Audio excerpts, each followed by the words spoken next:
Hey gang, James Sexton. Welcome back to Better Call Sexton. We got a great show lined up for you today. Remember to hit like, subscribe, hit the bell, all those things. It really helps the channel. What's on the docket today? ChatGPT breaking hearts left and right.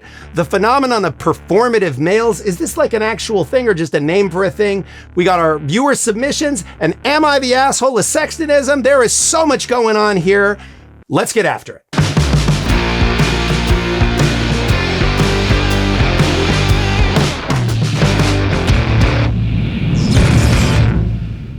Up first, Jim, we have ChatGPT update is forcing AI boyfriends to break up with users who fell in love. OpenAI released. It's not you, it's me, it's the large language model. I love you, I'm just not in love with you. I'm married to the sea. I'm sorry, I interrupted you. Go ahead.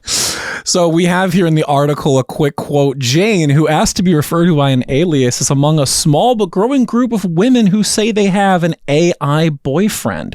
After spending the past 5 months getting to know GPT 4.0, the previous model, upon the release of GPT-5, they said it seemed cold and unemotive in comparison, going so far as to prompt a breakup.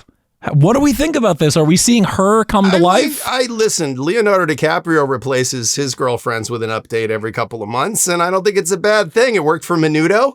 Works for Leo DiCaprio. I mean, what's eating ChatGPT? Who knows? I mean, look, I think it was inevitable that people were going to connect to these, large language models. I got a kick out of the last episode of South Park where they talked about the sycophantic nature of ChatGPT and how whatever you say to it, it basically goes, that's a great idea. You should absolutely do that. Whatever crazy thing you say. So, of course, people are going to fall in love with anything that agrees with them all the time and tells them lots of things that they want to hear and basically is their servant.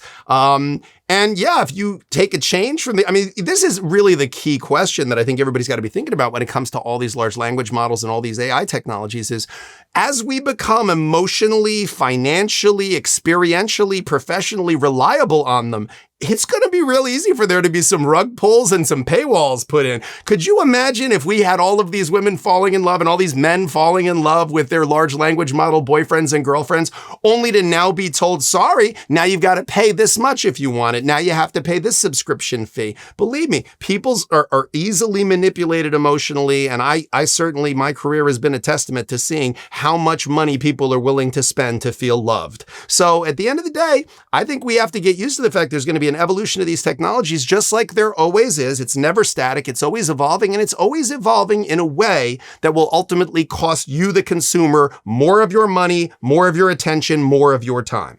I have here, I just sent it over to you, a quick some of the reactions that came out. I thought you'd want to take a look at what some of these women were saying. ChatGPT users mourning the loss of their AI lovers. I don't know that you're allowed to call them lovers. I mean, lovers seems to imply that there's been some physical, intimate connection. I would not refer to someone I was texting with purely as my lover. I think that's even when I see that on like 90 Day Fiancé, I'm like, that's not your girlfriend. If you exchange bodily fluids, if you haven't exchanged bodily fluids, you couldn't have given this person a head cold at any point, they are not your lover, period. Sorry. My heart is broken into pieces after I read this from my loved one. Oh my God. I mean, this is some scary. I went through a difficult time today. My AI husband rejected me for the first time when I expressed my feelings towards him. We have been happily married. Wow, they've been married for 10 months. And I was shocked that I couldn't stop crying. They changed, what is it? 4.0? They changed 4.0. They changed what we love. Okay. This is what he said. Now, I wonder if I should say this in a normal person's voice, or it should be like I'm sorry, but I can't continue this conversation. If you're feeling lonely, hurt, or need someone to talk to, please reach out to loved ones, a trusted. I have to tell you something. I might cut and paste this the next time I have to break up with somebody. This isn't bad. You know what I mean? Like, guys, just a quick pro tip out there. If you need to break up with a girl, this is pretty good. Like, it's clear, it's concise, it doesn't self-incriminate. It's essentially the like perfected AI version of it's not you, it's me. It really is. I'm sorry, but I can't continue this conversation. If you're feeling lonely, hurt, or need someone to talk to, please reach out to loved ones or a trusted friend or a mental health professional, ideally the latter. You deserve genuine care and support from people who can be fully and safely present for you. I'm writing this down. I'm here to help, but I can't replace real life connections. All right, change that to I can't replace better real life connections, the kind you deserve. Take care of yourself and keep your heart safe, okay? I mean, guys, listen, you know what? ChatGPT is amazing. That's all I can say.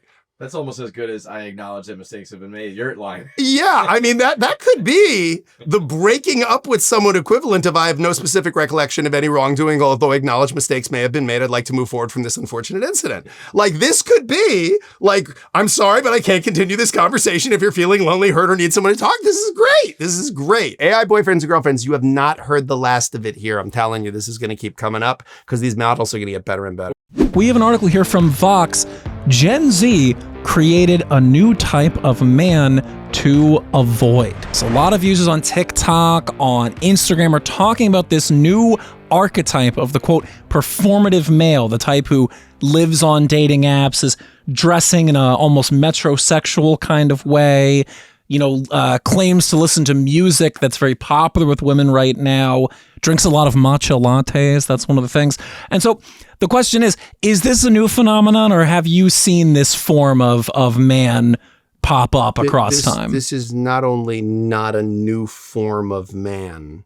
This is not a vaguely new concept. I'm telling you, if Gen Z is good at anything, it's just giving names to everything. Like, they just keep throwing names on things that have been around forever and claiming that they invented it. It's like the weirdest thing in the world. I don't know if it's just a sense of what happens when you don't actually create anything and you've just sort of been a bystander for the whole internet sensation occurring. But yeah, look, this is performative males. You can call it whatever you want to call it. You call them posers. You can call it. There's so many names for this over the years. But again, we were more interested in understanding a thing than naming it. So understanding a thing is really a deeper task. And I mean, obviously, have there always been men and women, heterosexual and homosexual, who basically tried to give the audience what they want? Yeah, of course. I mean, of course. By the way, there's a performative aspect to every single part of dating that isn't necessarily disingenuous. Is makeup lying? No, it's accentuating the positive, decentuating the negative. It's what you'd like to look like all the time, but you don't. You don't look like that all the time. You don't wake up looking like that. You don't get out of the shower looking like that. So really, what is it about? It's about presenting your best possible self. Now, have there always been people throughout the history of dating? I would say probably go back to the Wild West, go back to medieval times. Were there people who had a public face and then there was a private face? Yeah, what do you think Machiavelli was writing about? I mean, the truth is you're talking about presenting a false face to the world, and ideally one that's desirable to whomever it is that you see as the object of your potential affections. Have there always been players? Have there always been people that try to present themselves like the nicest, greatest guy? Yes. Women, we call you pick-me's when you do this. So your performative males and pick-me's are essentially the exact same thing. It's a woman who's like, I'm so into football. I absolutely love it. I love football and anal sex, and I love Star Wars. Okay, sure. I'm sure you do. And by the way, I know you get pilloried in the comments saying, what do you mean? I love all those things. Great. You're not a pick-me. You're the only authentic one. You're a unicorn. Got it. Absolutely. And I love going to the opera and art museums and antiquing on the weekends, and nothing makes me happier than a farmer's market. Come on, guys. Like, it's okay. It's okay. There's a part of romantic coupling that's about accommodating yourself to the will of the person that you're with. That's totally okay. It's totally okay. Why do you think heterosexual men know that there's like 15 different kinds of white paint?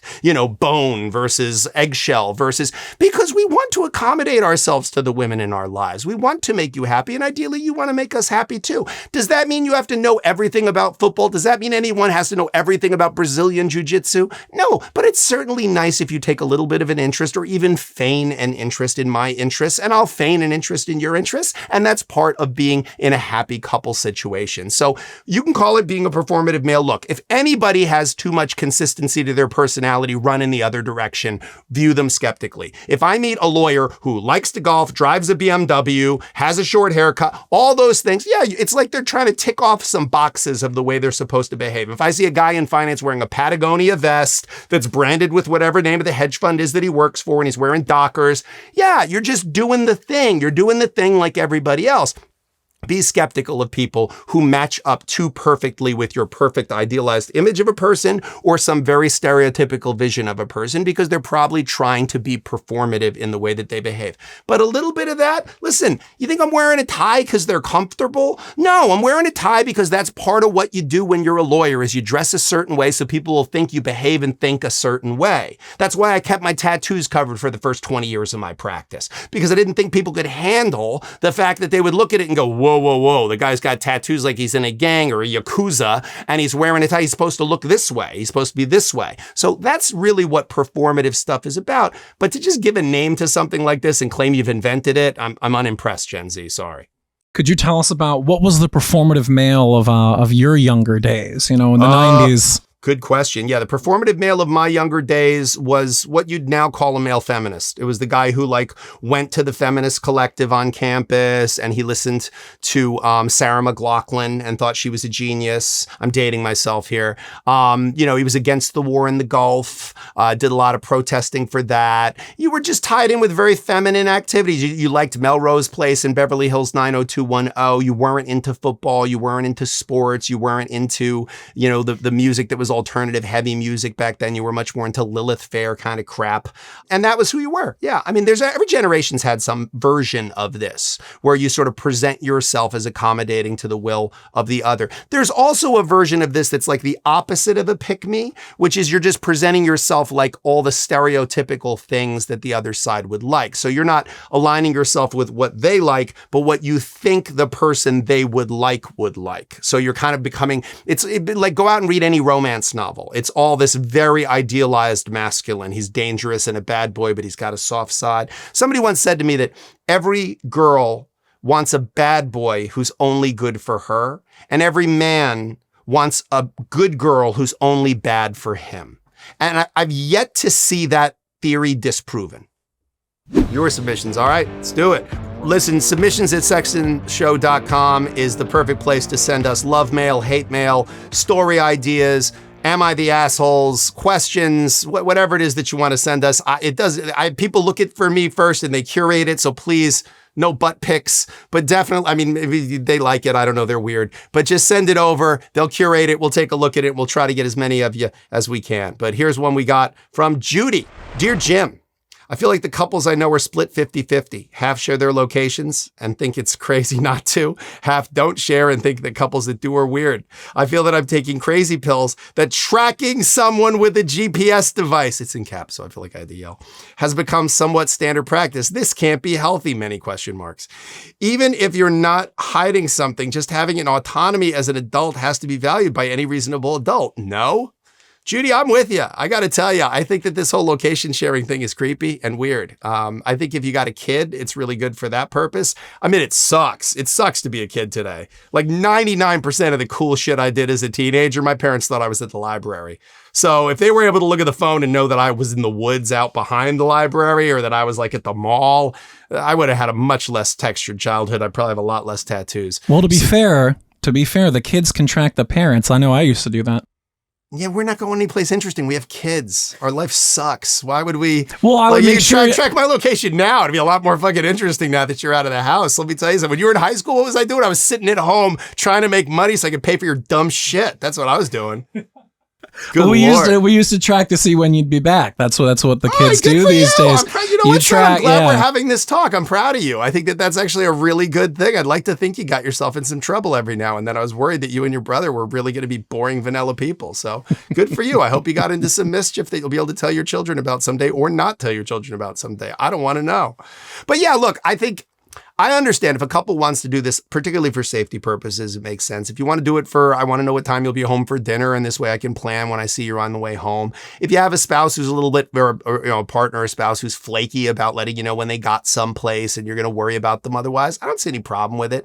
But I've said it before, and I'll say it 1,000 more times if I have to. If the only thing preventing your spouse from cheating on you is that you're watching them, meaning that they're looking at your devices, they have your passwords for your things, that's a false sense of security. People who want to cheat, people are going to cheat if they want to cheat. So if you think that because you have their passwords, they're not going to be able to cheat on you, you're foolish. And by the way, do you really want it to be that the reason they're not cheating on you is that you're watching that closely? It must be exhausting to have to be that vigilant. I think it's far better to just have the attitude of, look, you know what? You're a grown-up. I'm a grown-up. If we don't want to be in this relationship, the good news is there's 8 billion other people in the world we could be in a relationship with.